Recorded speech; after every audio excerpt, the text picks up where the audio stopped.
You're listening to Let's Talk Creation with Todd Wood and Paul Garner, the creation show where we learn, grow, and worship. Well, welcome back to another episode of Let's Talk Creation with Todd and Paul. I am Todd Wood. And I'm Paul Garner. And this week, we've got a really interesting episode. This is another sponsored episode. So back at the end of last year, we were raising money and encouraging people to sign up to sponsor individual episodes. And we had a couple of people make contributions. And that's great. We thank you for that. Nothing wrong with that. I just wanted to let you know, sometimes the suggested topic is a little bit outside our wheelhouse. So it might be a while before we get to your episode, which is what happened today. We had an earlier episode this year on Behemoth and Leviathan. You might remember that. And I love that subject, so I had lots to say about that, and that was easy. We knocked that out right away. This one took a lot longer because we were both thinking, do you know anything about? No, I don't know anything about this. We don't know what we're going to... But I think we've come up with a pretty good episode, so I think this will work out. Let me remind you before we get started and I reveal the topic. Go ahead and hit that like button or subscribe button. Click the bell to receive notifications if you like. If you're on one of our audio streaming platforms, you can leave a review. If you are on our social media platforms, go ahead and leave a comment. Leave a comment on YouTube. Tell us all about how much you disagree with us. We love reading those comments. Tell us how much you love our work. We like reading those too. Whatever you'd like to say, we'll be happy to check it out. And as you know, we are saving up comments and questions for a future reader and audience feedback episode where we're going to go through questions and try to answer them. So, all right. So what's the big mystery of today's episode? Well, we got this. This is what we got with our donation for this episode. It says, this is from a listener named Kellen. And he says, I'd be interested in hearing from Paul on an episode about the formation of the boulder piles at Joshua Tree National Park. Specifically, were they possibly related to the global flood? And what was the source of the stone? And how these piles came to be settled where they are? I grew up hiking on these rocks and never thought about how they came to be, but I'd be curious what the evidence says from a creationist perspective. So thank you, Kellen, for your generous support of our work. I'm sorry it took us so long to get to this, but I hope we don't disappoint. And other listeners and viewers and audience members, if you're interested in your questions actually taking over an entire episode, make a contribution. Visit letstalkcreation.org. And click on one of the donate buttons, and we will be happy to consider your subject for the episode you'd like to hear. So here we go, Joshua Tree National Park. And he wants to hear specifically from Paul. Paul, do you know anything about Joshua Tree National Park? Well, I know more now than I did. There you go. So I didn't know much about Joshua Tree National Park.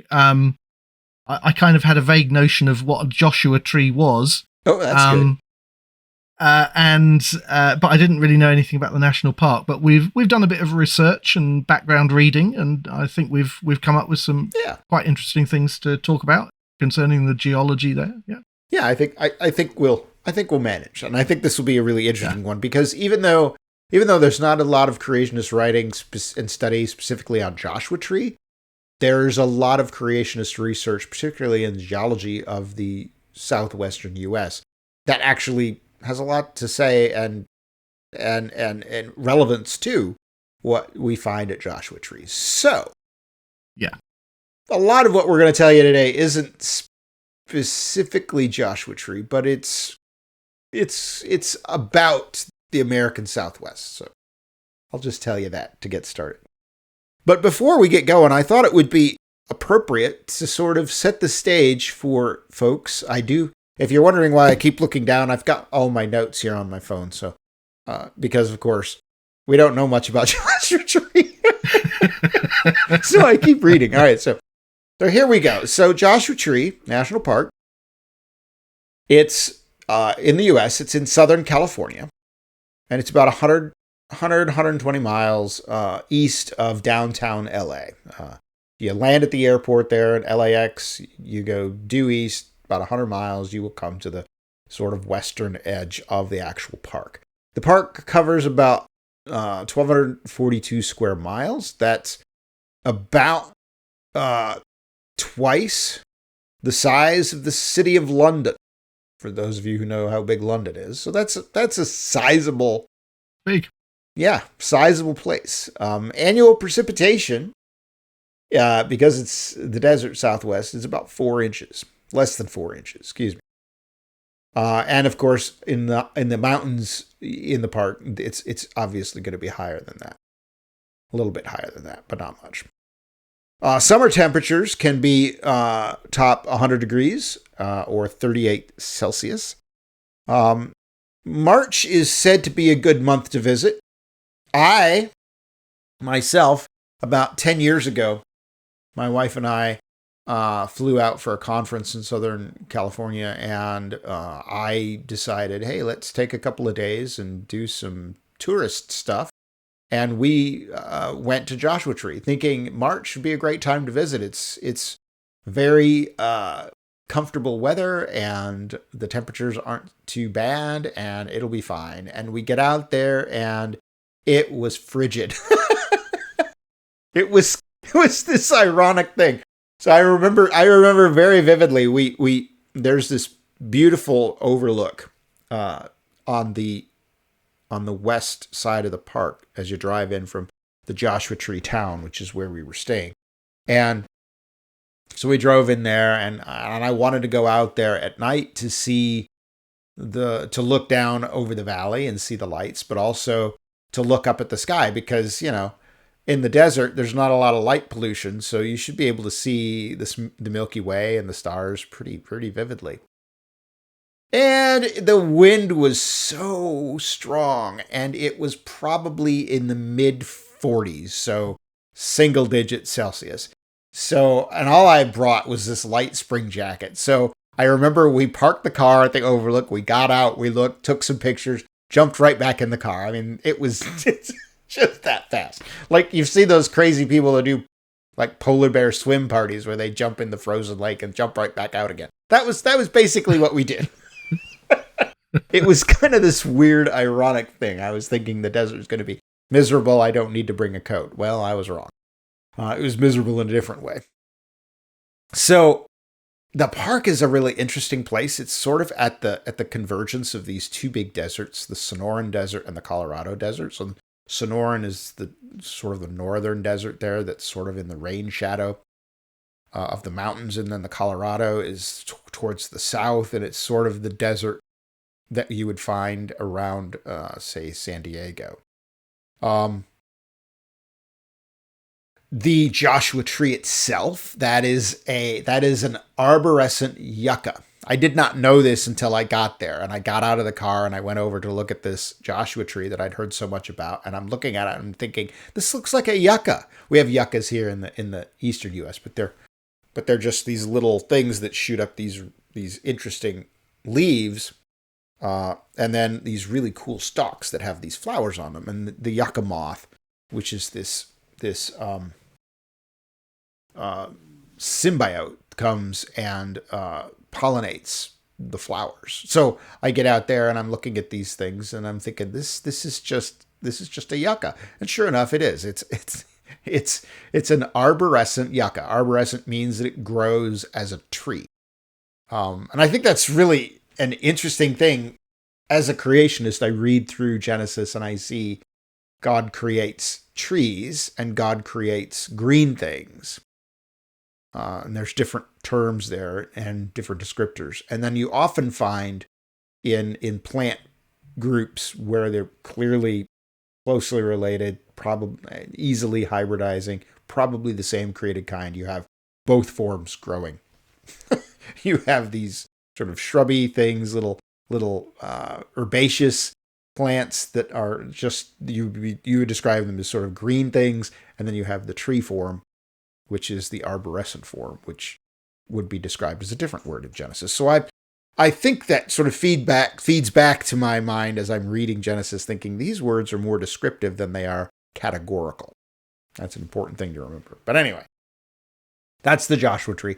It's said to be named after by Mormon pilgrims, migrants that came into the area, and they saw the Joshua Tree and they said that looks like Joshua leading us into the promised land. And I have no idea if that's true. Maybe it is, maybe it's not. I don't know. I think the rock piles that Kellen's talking about in his question, these are, in my experience, these were pretty striking. You go into the park, and there's your typical desert landscape. You got your sand, and you got your, unfriendly vegetation growing, your cactus, your yucca plants, things you don't want to get too close and touch because they will poke you. And then on the horizon, you will see mountains, right? And there's quite a number of mountain ranges around the park there. And then there are these, I don't know how to describe them, boulders, rocks, rock piles. It's exactly the way Kellen describes it. There are these, they look like big round boulders set out in the middle of the desert. And some of them are gigantic. They're really big. You would call them a hill. Like if they were covered with dirt and vegetation, you'd say that that's obviously a hill. Some of them might be big enough, flatlanders might call them mountains. Those of us who live near mountains, we wouldn't call them mountains, but flatlanders might call them mountains. So yeah, it's really striking. They look really different from the surroundings. They're often white. They're really hard. As a scientist, I was extremely curious and walked up and started, poked at them and felt them and looked real closely at them. And as a non-geologist, I really had no idea what I was seeing, but I was like, this is a very rough, hard rock. It's very distinct from the landscape, and it's kind of whitish. They're very light colored. So that's the national park. It's beautiful. It was a lot of fun to visit. I would say if you're going to visit in March, be prepared for anything. Don't just bring your light spring jacket because you might freeze to death. Yeah. So, well, that's the part. That's my part of the episode, Paul. Over to you. Okay. So maybe we could start with the kind of maybe I don't know, the earliest rocks in the park, or maybe the big picture geology. Can you give us some? Where do we begin with all of this stuff? Yeah. Well, I did a bit of background reading about the geology because, as I said at the outset, I didn't really know very much about the park at all, but I have done a bit of reading. And geologists do like to start with the older stuff first, so I think it makes sense to do that. So the oldest rocks in Joshua Tree National Park, you can kind of think of it as the kind of basement rocks of the park, are actually a complex of metamorphic rocks that are collectively called the Pinto Gneiss. If you remember your introductory geology, your Geology 101, Todd, you'll remember that there are three broad categories of rocks. Yes, metamorphic and igneous and sedimentary. Is that right? Absolutely right. Yeah, good. Well remembered. So we have igneous rocks, which are rocks that are formed when hot molten magmas are intruded and cool either below ground. We call those intrusive igneous rocks, or perhaps they're erupted at the surface as lava flows and other sort of volcanic products, and we call those extrusive igneous rocks. And then we've got the sedimentary rocks, and the sedimentary rocks, they are made of grains of mud and sand, gravel, which are transported usually by water, but it can be by wind or by ice, and they are deposited in horizontal sort of flat-lying layers that build up one on top of another. And then we have the metamorphic rocks. So metamorphic rocks, you can kind of think of these as pressure-baked rocks, pressure-cooked rocks. They're other types of rocks which have been subjected to high temperatures and or high pressures.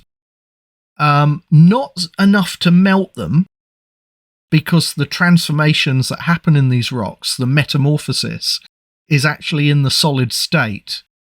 But enough that new minerals can form within the rocks, and new textures can develop within the rocks.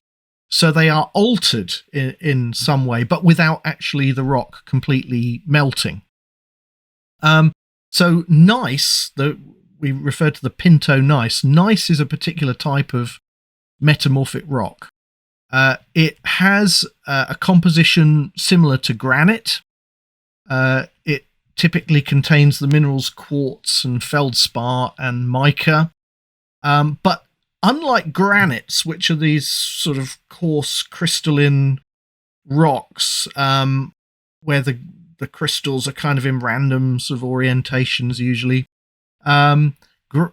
gneiss has this very distinctively banded structure to it. So the dark minerals and the light minerals are sort of separated out into bands. So you get this sort of stripy or banded kind of appearance to it. So those are gneisses. There are also some gneisses in the national park which are called algen gneisses. Algen is a German word that means eyes. And they're called algen gneisses because you actually get these rather large oval-shaped feldspar crystals that have developed in the rocks. So they look a bit like eyes in the rock. So they're called algen gneisses.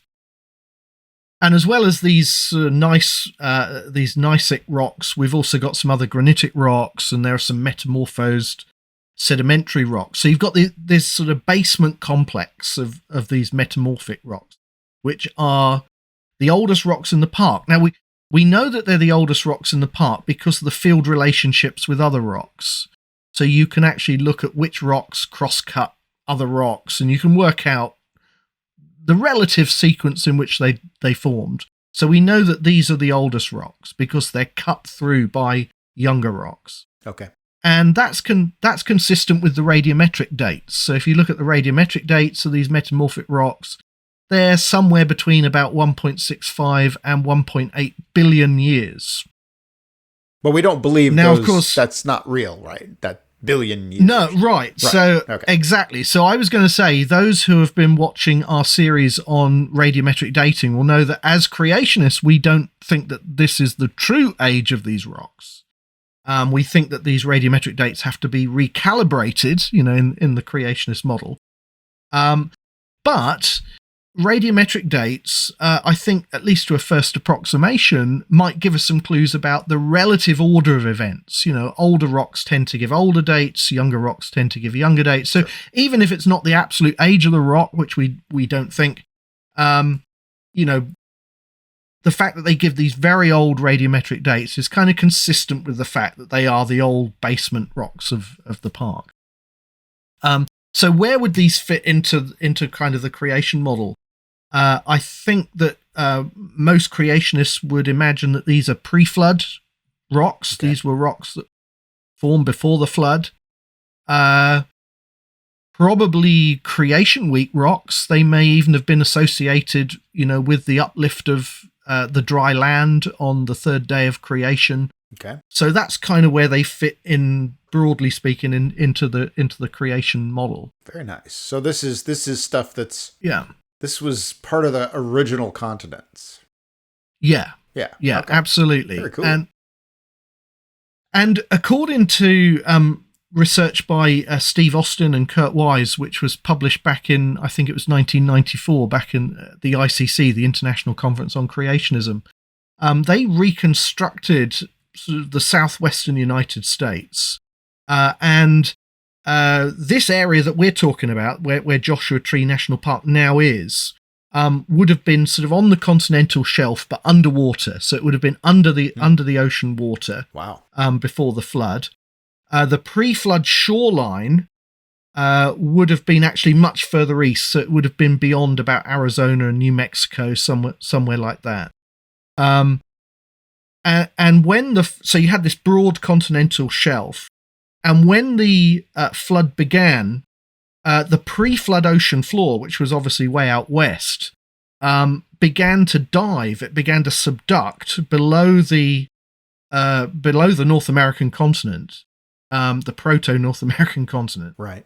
And as that happened, this continental margin began to fracture and to collapse. You have to imagine these enormous supersized earthquakes and huge landslides that developed. So much of the region that we now look at in California, Nevada, parts of those states are sort of made of this landslide material that sort of collapsed when the margins of the continent collapsed at the beginning of the flood. Wow. So that kind of gives you a broad geological context, I think, for understanding the geology of the park. And that's sort of the beginning. That's the beginning of the flood, basically. What you have there in the park are remnants of the very earliest events as the flood began, and this broad continental shelf was broken up and began collapsing as subduction began and the plates began moving. Okay. Yeah. That makes sense. And so Texas basically is oceanfront property. Maybe something like that. I don't know.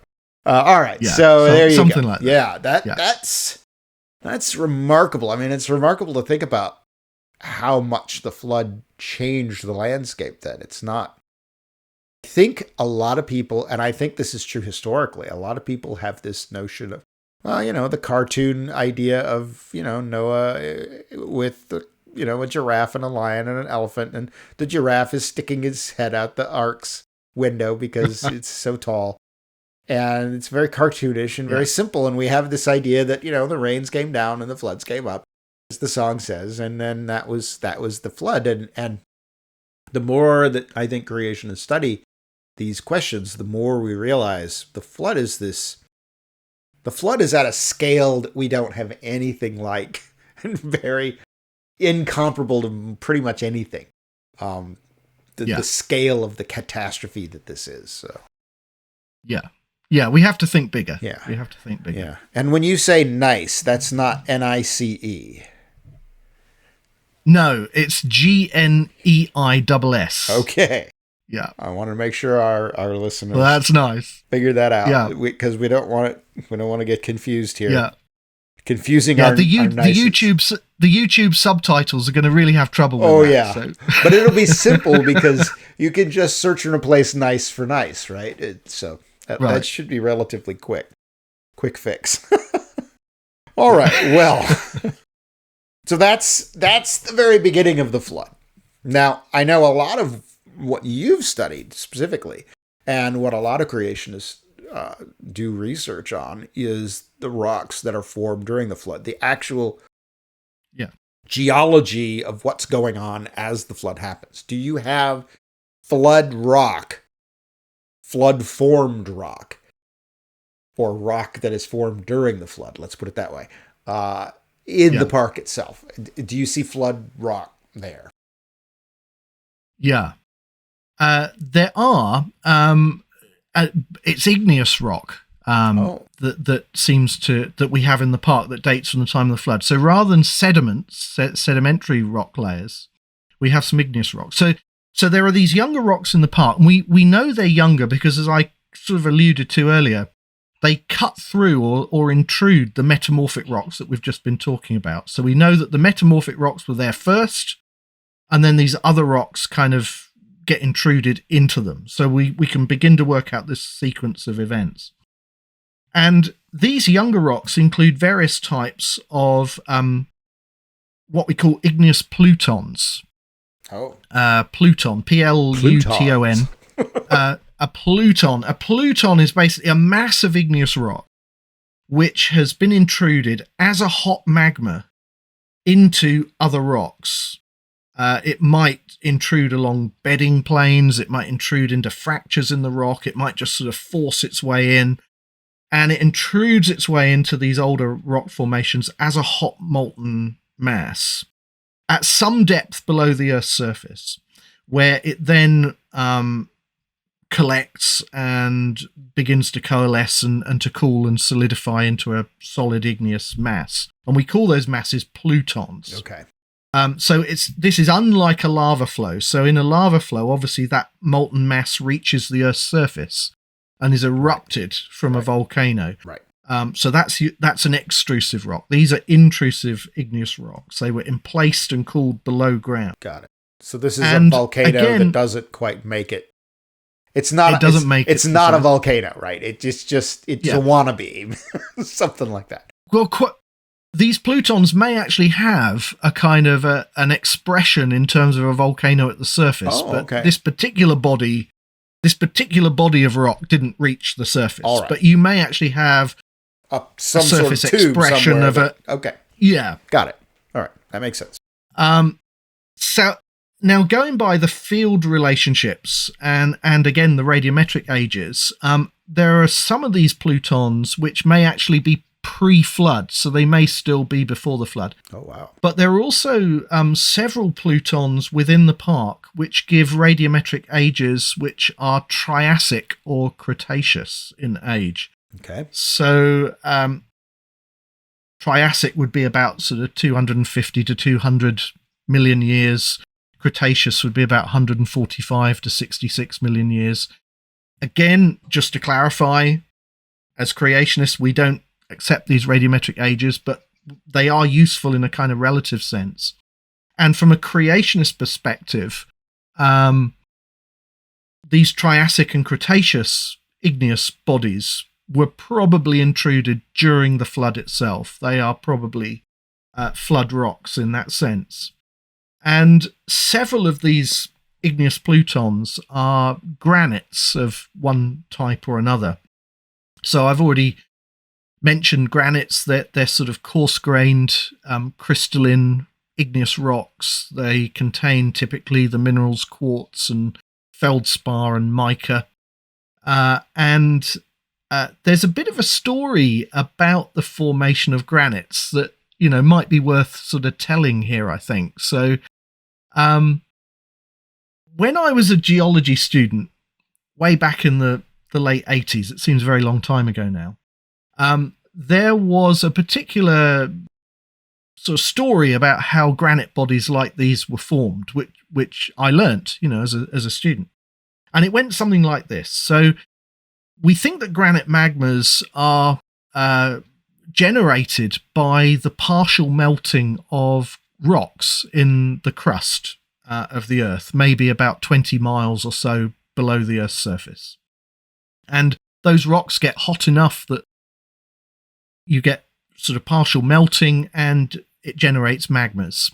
And these granite magmas were particularly thought to be so sort of thick and viscous that it took a long time for the magmas to be extracted from the parent rocks and to collect in sufficient volume that they would then begin to ascend through the crust of the Earth. So this extraction of these magmas was thought to take some considerable time. And then once these magmas had been generated, they would collect into a huge balloon-shaped body of magma, which geologists call a diapir. And these diapirs were thermally buoyant, so they were less dense than the rocks surrounding them because they're hot, right? So they would begin to rise through the crust of the Earth, a bit like the big blobs of lava in a lava lamp, as they rise through the lamp. And these huge bodies would literally force their way through the crust. They would assimilate the surrounding rocks and fracture the rocks and force their way along. And this would be a a very slow process. Your time scales maybe 150,000 years for this huge balloon-shaped body of magma to make its way up through the crust. And eventually this body of magma would reach a point of thermal equilibrium in the upper part of the crust, a few miles below the Earth's surface, 2 or 3 miles maybe, where it would collect and it would form a body that we call a pluton. And sometimes individual igneous plutons would coalesce and they would form a bigger body, a much more massive body that geologists sometimes refer to as a batholith. These are really, truly massive sort of bodies of granite. And in fact, some of these bodies of granite are so big that geologists estimated it might take, hundreds of thousands, perhaps even 1 million years for them to cool down to ambient crustal temperatures. And then afterwards, of course, you still had this granite was still 2 to 3 miles below the Earth's surface, and it would take a few million years of slow and gradual weathering and erosion of the rocks above the granite before the granite would then be exposed at the Earth's surface where we see it today, as we do in Joshua Tree National Park. Okay. So when you look at that story that I remember learning as a student, it involves long time scales. Yeah. You've got the slow generation of the magmas, the slow rise of the magmas through the crust. You've got a long period of cooling in the upper crust. And then you've got this slow and gradual unroofing of the granite to expose it at the surface. Right. And I remember as a creationist student, this gave me a headache. I would scratch my head and I would think about this, and I had no idea. I was really bothered by it because I couldn't see how you could form these granite bodies within the short biblical timescale. So this was a huge problem that I faced as a student. Okay, so let me see if I can understand what you've said here. There's two problems, and this has nothing to do with the radiometric dating of these granites. Right. This is something completely different. This is related to the time it takes to cool and move, or to heat up and move that much rock. Because obviously rock going through rock is not going to be fast just because it's rock. And this is something that you can just calculate in a simple geophysics class or a physics class. You could get your calculator out and figure out, well, this is the specific heat of this rock, and this is what it takes to get it to a melting point and to get it to that appropriate viscosity that will allow it to move through, and then you've got to melt rock around it, and it's basic math. I mean, this is not complicated stuff. Most people could figure this out, I would think. Yeah. And then the second problem you have is the cooling problem, which is, okay, so now that you've heated it all up, you've got to stop it from moving. It's got to stop somewhere, and then it's got to cool. And that's going to take a long time. Yeah. And these batholiths, I want to say basilisk, but basilisk is something else entirely. That's something different. Yeah, basilisk. Basilith. That's a lizard, by the way, in case anybody's listening. Basilisk. Batholith is, these are these big, giant granitic provinces. I don't know what to call them. They're huge. That you can figure out with your calculator. This would take a very, very long time for the heat to dissipate and cool down. And then you have the erosional problem, which to me, I would think that would be less of a problem because you do have a dynamic flood to sort of take care of a lot of erosion. So that one would seem to me to be the least worrisome of these two. The slow process of heating and moving all that rock, and the long time it takes to cool the rock. Those would seem to me to be the harder points to answer. Any update? Are you gonna leave us wanting more explanations? Yeah. Well, that was a real puzzle to me at the time. What's been really interesting to see happen is that since I was a student, there has been a complete revolution, and it is a revolution in thinking about the origin of granites. And this is something that's happened within the mainstream scientific community. So I'm not talking here about research that creationists have done. Okay. This is research that it was published by mainstream geologists. But almost every aspect of that story that I just told you has now been called into question in some way or another. Oh. So geologists now think quite differently about the origin of granite. So let's go back to the beginning. So let's go back to the generation of those granite magmas. We now think that those magmas are generated from their host rocks, from their parent rocks, much more quickly than previously thought. And the reason for that is that we know there's water in those rocks, more water than we thought. And the presence of water in those crustal rocks lowers the melting temperature of those rocks, which makes the generation of the granite magmas easier. So the magmas are generated more readily, but also the water in the granite magmas, these granite magmas are often wetter than we originally thought. And because they're wetter, they're actually less viscous, they're less thick, it kind of lowers their viscosity. And that also contributes to making the production and extraction of these magmas faster. So now if you look at the literature, this process is thought to take centuries, maybe even decades, whereas before it was much, much longer timescales. Wow. So those timescales have come right down. Wow. That's huge. That's a huge change. Yeah, so there's a big change of thinking, and it's really down to the presence of water in those rocks. Wow.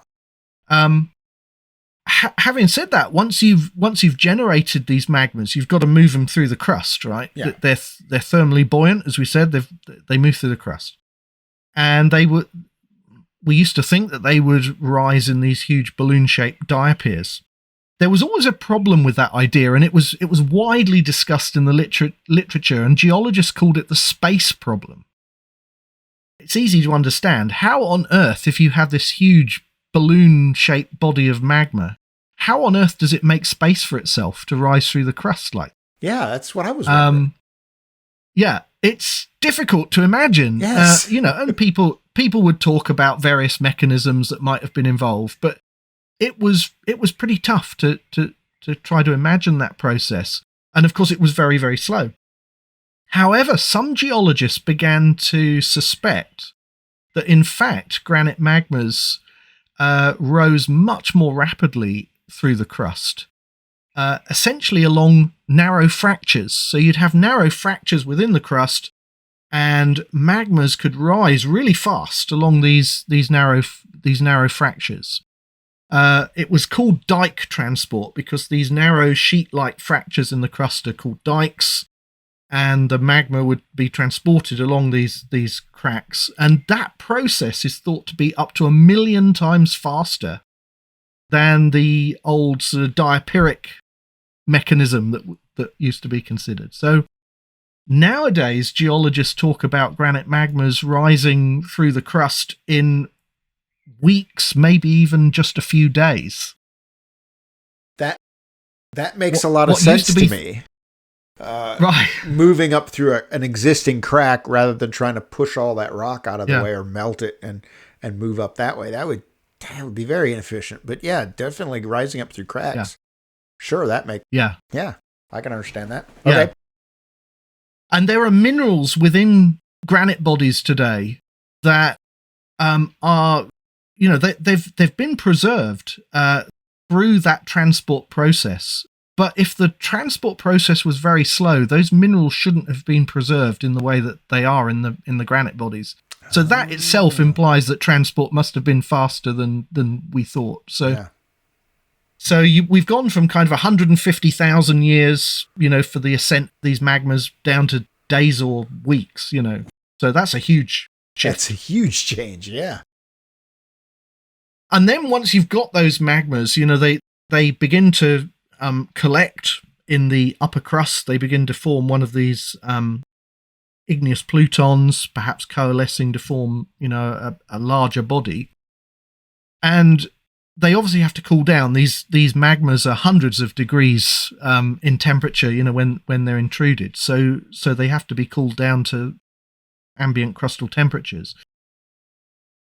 The older estimates, the ones that were around when I was a student, they were mostly based on simple conductive cooling. So just straightforward heat loss to the surrounding rocks. Yeah. And conductive heat loss obviously takes place, but it's a slow process. But what's happened since is that the cooling models have become, over time, they've become more and more sophisticated. And they've taken into account convective cooling.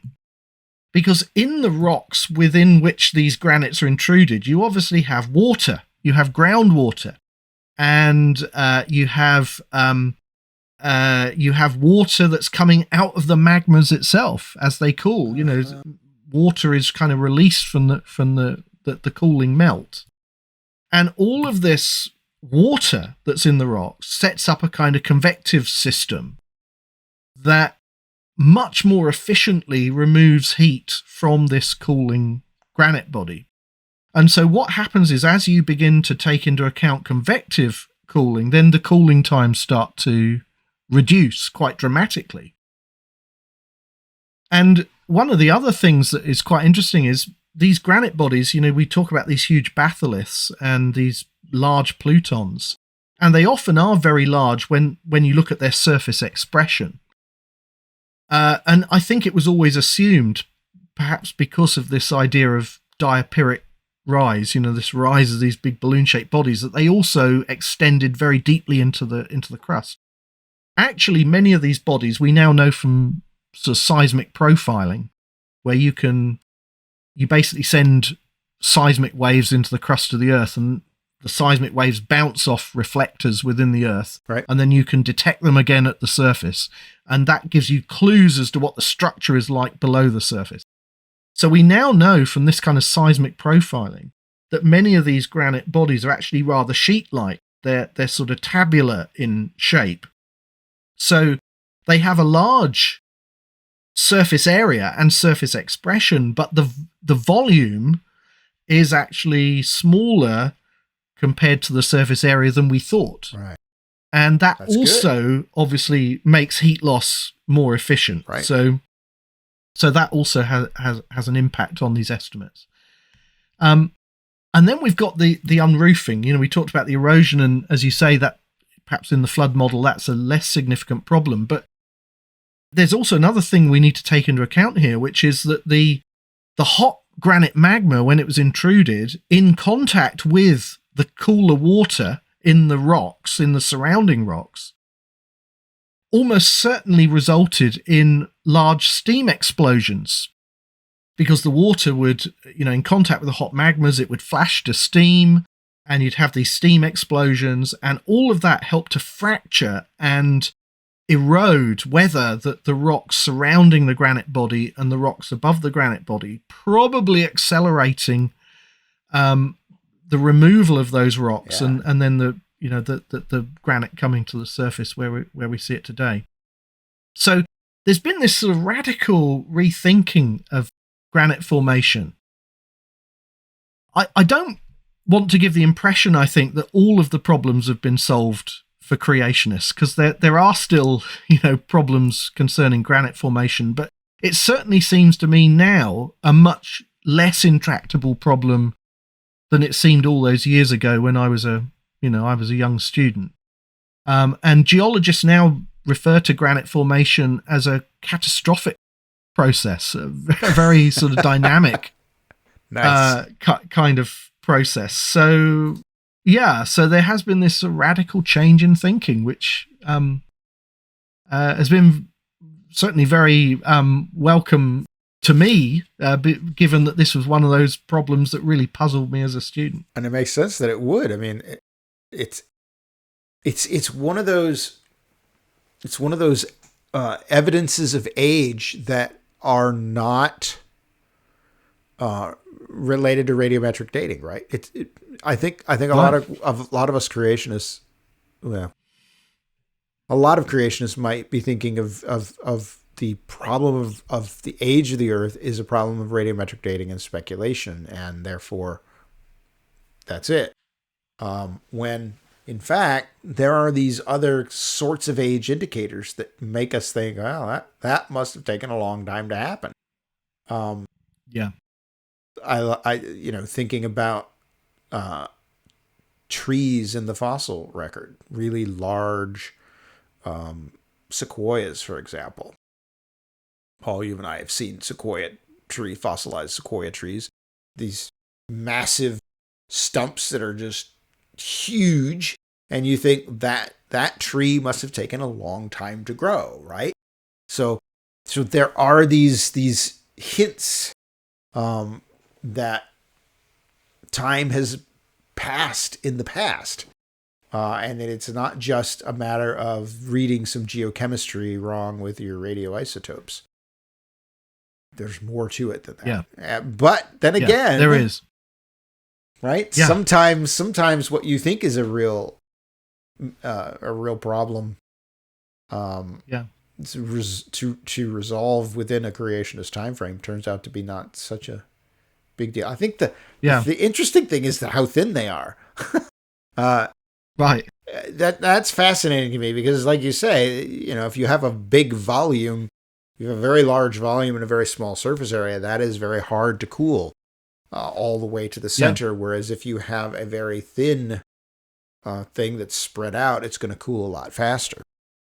Yeah. So many of these individual plutons are that sort of tabular shape. Yeah. Sometimes stacked up, you have this kind of almost Christmas tree kind of arrangement of plutons, but you have this big sort of surface area where they can lose heat. And right. And I just try to remember this because there are still problems and puzzles that we face as creationists today that leave us scratching our heads sometimes. And I always try to remind myself, about the granite story, because it just goes to show that with future research, some of these problems might look rather different. So right. We need to remember that. Right. I think you're right on the money there. That it's patience and perseverance and persistence, working at these issues. Solutions can be found. And if we're right, we got the truth on our side, then of course they're going to be found.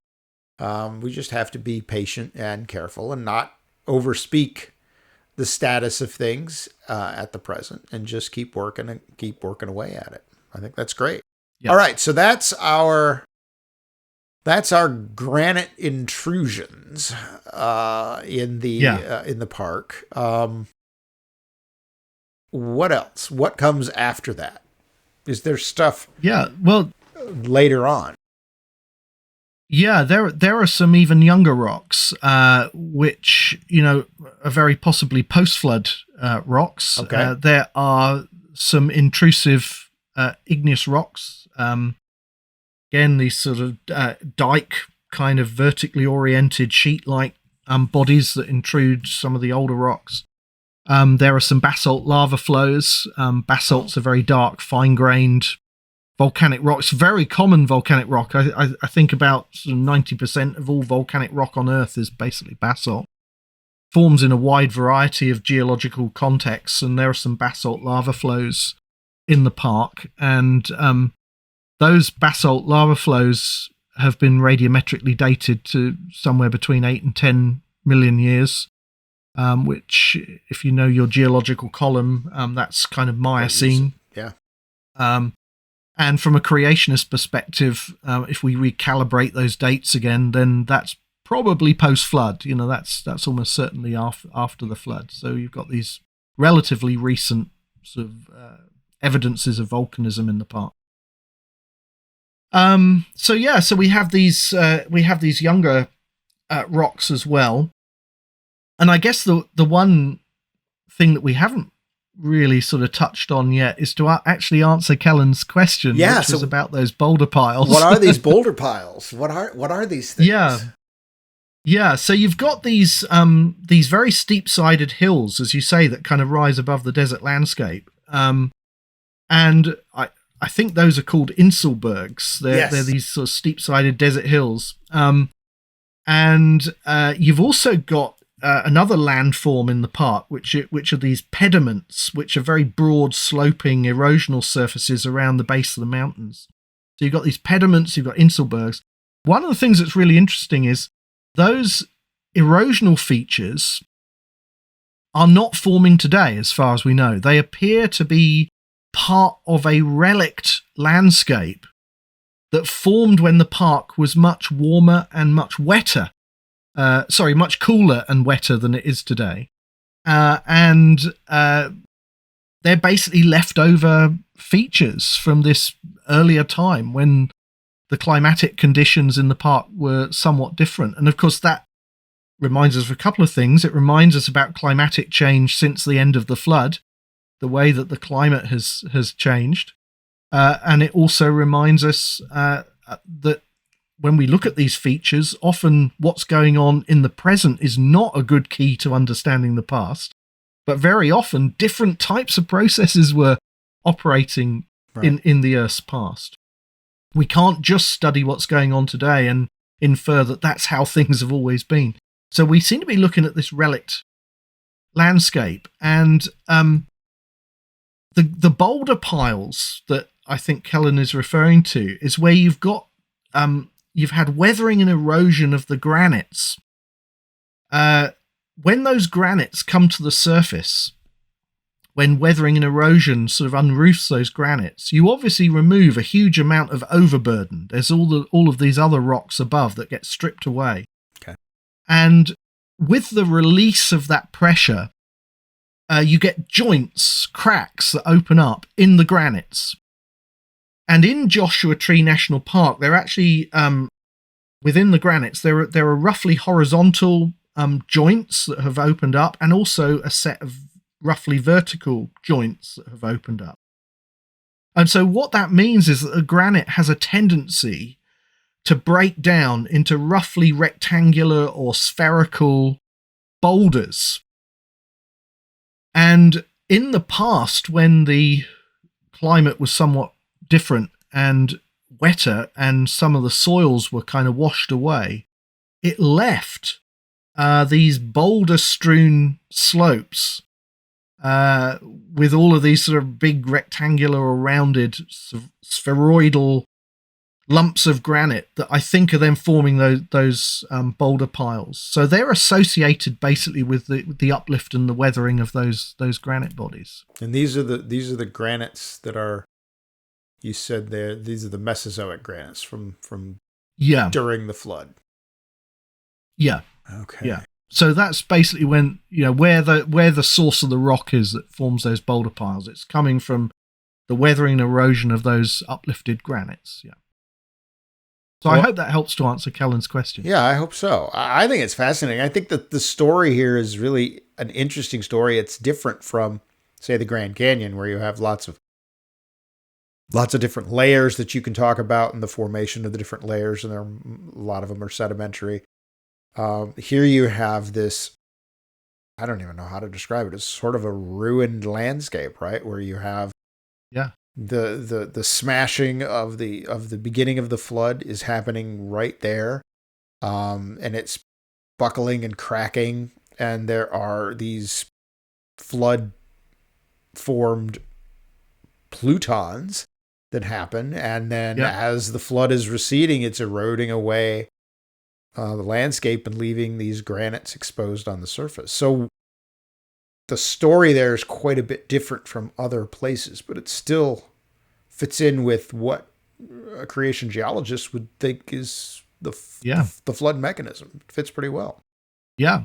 Yeah. So we're really looking at metamorphic and igneous rocks more than sedimentary rocks, but it's a story of dynamic processes and tectonism and volcanism, and igneous intrusive activity. It's really dynamic stuff. Well, Kellen, I hope we've answered your question, and I hope you've enjoyed this episode. I know I have enjoyed this episode. I learned quite a bit about various things. That was good to get the whole granite story down. I think that's a really important thing for creationists to know about. Thanks for listening, everyone, and we're gonna sign off now.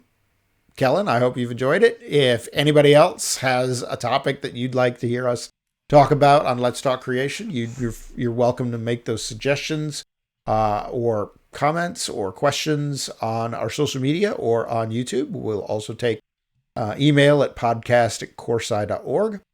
You can visit our website, letstalkcreation.org. And if you'd like to make a contribution to see your episode come to life, you can make that there at our website, letstalkcreation.org. So thank you for listening, and we'll see you next time. See you in a couple of weeks. Thanks for listening to this episode of Let's Talk Creation. For more information, visit us at letstalkcreation.org, where you'll find an archive of past episodes and all our show notes. If you'd like to leave a comment or make a suggestion, you can find us on all the major social media platforms.